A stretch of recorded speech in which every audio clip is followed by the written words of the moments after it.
Black tiger వెళ్ళిన అరగంటకు గాని గుండె దడ తగ్గలేదు కొండయ్యకి. చుట్టూరా చూసి నెమ్మదిగా చెట్టు దిగాడు.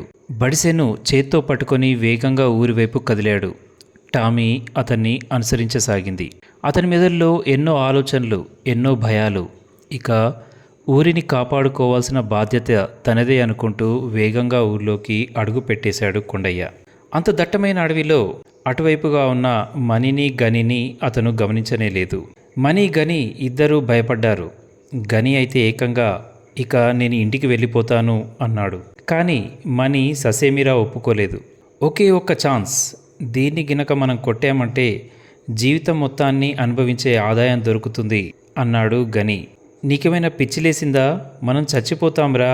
దాని కోపాన్ని చూసావా? ఒక ఎలుగుబంటిని రెండు పంజా దెబ్బలతో చంపేసింది.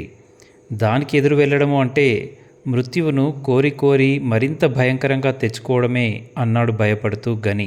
నిజమే కాదనను, ఎవరికి చావు రాదు, ఎప్పుడో ఒకప్పుడు అందరికీ వచ్చేదే. కానీ మనం ఈ పనిని సాధించాలి.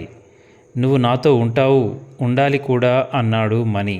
నీతో ఇదే చిక్కు, ఎప్పుడు ఏదో ఒక మాటతో నన్ను నీతో లాక్కెళ్తావు అన్నాడు గని. ఒకరోజు గడిచిపోయింది.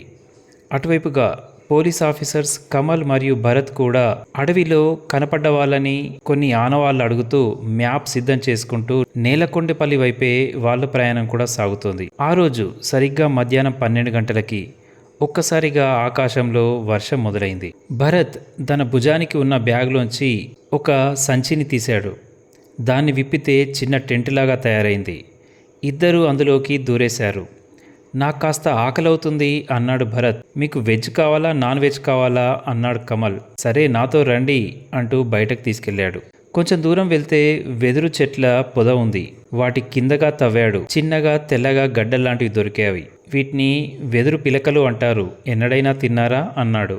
వీటిని కూడా తింటారా అన్నాడు భరత్. ఉండండి, మీకు నాన్ వెజ్ చేస్తాను అంటూ అటుపక్కకే ఉన్న చిన్న రంధ్రాన్ని కాస్త తట్టాడు. లోపల బోలగా ఉన్నట్టుంది. వెంటనే ఆ రంధ్రాన్ని కాస్త పెద్దగా చేసి ఓ పెద్ద కర్రను అందులో గుచ్చి అటూ ఇటూ తిప్పాడు.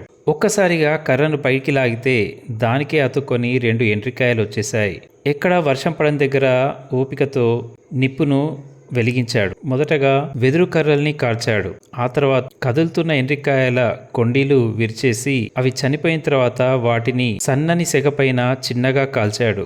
భలే ఉంది నీ టెక్నిక్, అడవిలో వదిలేసినా భలేగా బతుకుతావు నువ్వు అన్నాడు ఆఫీసర్ భరత్. కాల్చిన ఎండ్రికాయను ఎలా తినాలో భరత్కు నేర్పించాడు. తర్వాత ఏమైందో కథతో పాటు వింటూ ఉండండి.